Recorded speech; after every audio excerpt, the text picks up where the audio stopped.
자, 매달 오늘 들려드릴 통장에서 이야기는요. 조용히, 기술과 하지만 국가적인 아주 야망, 확실하게 그리고 빠져나가는 우리 모두의 넷플릭스. 헬스케어 미래가 걸린 아주 흥미진진한 이야기입니다. 바로 한국의 의료 AI가 글로벌 시장을 향해 던진 일종의 선전포고에 대한 분석인데요. 한번 깊이 들어가 보시죠. 자, 지금 보시는 이곳, 바로 세계 최대 의료 IT 박람회인 힘스 현장입니다. 매년 전 세계에서 수만 명의 전문가들이 모여서 최신 기술을 뽐내는, 기술 올림픽 같은 곳이죠. 그런데요, 여기서 벌어진 일은 그냥 신제품을 보여주는 그런 차원이 아니었습니다. 한 나라 전체의 의료기술 전략이 완전히 뒤바뀌는 바로 그 거대한 전환점이 된 순간이었습니다. 각자 도생의 시대는 끝났다. 이 한마디가요, 바로 그 현장에서 터져나왔습니다. 한국의 최고 병원장들, 그리고 기술기업 대표들이 한 목소리로 외친 강력한 선언이었죠. 이게 무슨 뜻이겠어요? 지금까지처럼 제각각 뿔뿔이 흩어져서 싸우는 방식은 이제 그만하겠다는 겁니다. 그야말로 엄청난 전략 변화를 예고하는 한마디였던 거죠. 아니, 근데 도대체 왜 그랬을까요? 무엇이 이 똑똑한 사람들을 라스베가스 한복판에서 이런 극적인 선언을 하도록 만들었을까요? 자, 그 핵심적인 문제로 한번 들어가 보겠습니다. 이유는 바로 이 답답한 역설 때문이었습니다. 한번 보세요. 한국은 사실 성공에 필요한 모든 걸 다 가지고 있었어요. 세계 최고 수준의 의료 데이터, 앞서 나가는 AI 기술, 정말 훌륭한 병원들까지. 그런데 이 모든 걸 가지고도 글로벌 시장에만 나가면 번번이 실패의 쓴맛을 봤죠. 비유하자면 월드 클래스 공격수, 미드필더, 수비수 다 있는데 각자 다른 유니폼 입고 월드컵 나가서 서로 경쟁하는 꼴이었달까요? 한마디로 팀이 없었던 겁니다. 이 표를 보시면 진짜 대단한 이름들이 쭉 있잖아요. 삼성, 서울대, 분당서울대, 카카오, 이 기관들 하나하나가 이미 엄청난 기술력과 전문성을 갖추고 있었거든요. 특히 서울대병원은 한국형 의료 LLM, 그러니까 우리말로 된 의료용 챗GPT를 국내 최초로 개발했을 정도니까요. 근데 진짜 놀라운 건 이 엄청난 선수들이 이전까지는 다 따로 놀았다는 거예요. 이들이 만약 한 팀으로 뭉친다면 그 잠재력이 얼마나 클지 상상이 되시나요? 자, 86.2%. 이 숫자가 바로 그 기술력을 증명합니다. 방금 말씀드린 서울대병원의 한국형 의료 LLM이 실제 진료 기록을 얼마나 정확하게 분석해냈는지를 보여주는 수치인데요. 이게 현직 의사 평균을 뛰어넘는 수준입니다. 기술력 자체는 이미 세계적인 수준에 도달했다는 아주 명백한 증거인 셈이죠. 그런데 문제는 뭐였을까요? 바로 이 한마디로 요약됩니다. 기술은 있는데 포장이 없다. 컨퍼런스에서 나온 정말 뼈아픈 지적이었죠. 세계적인 수준의 제품을 만들어 놓고도 이걸 어떻게 근사하게 포장해서 해외 시장에 내다 팔지에 대한 전략과 경험이 너무나 부족했다는 문제의 본질을 정확하게 꿰뚫는 말이었습니다.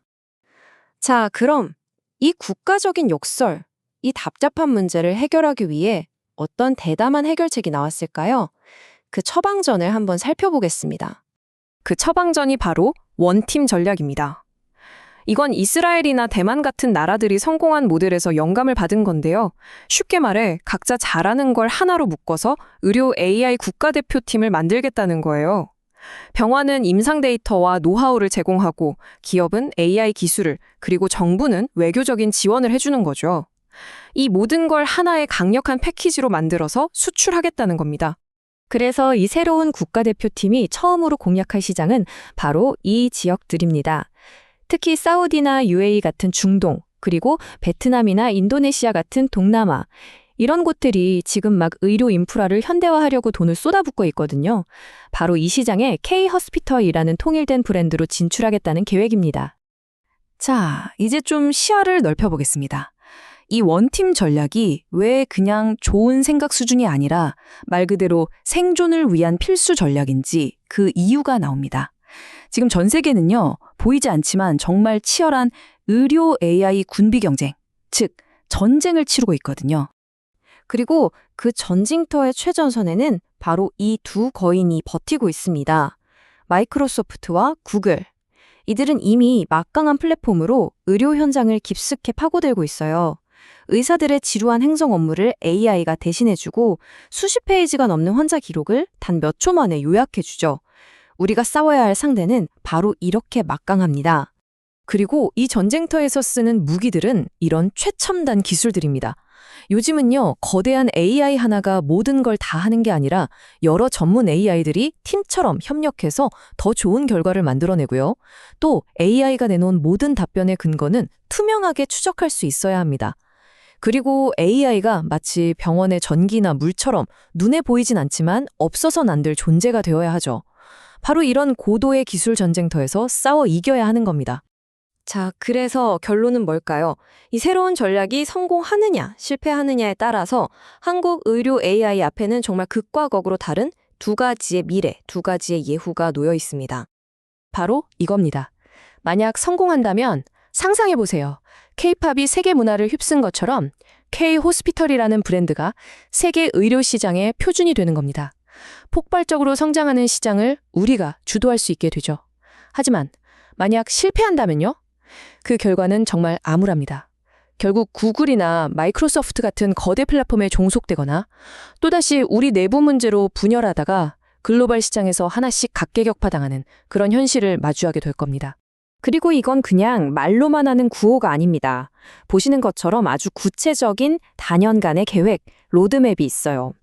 단기적으로는 중동 시장에 진출해서 기반을 닦고 중기적으로는 여러 언어를 지원하는 모델을 개발해서 누적 수출 10억 달러를 달성하고요.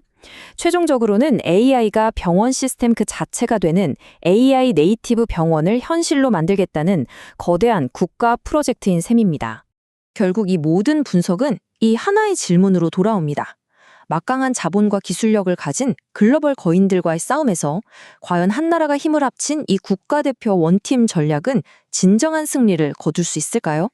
이 야심찬 도전의 미래가 바로 이 질문에 달려 있습니다.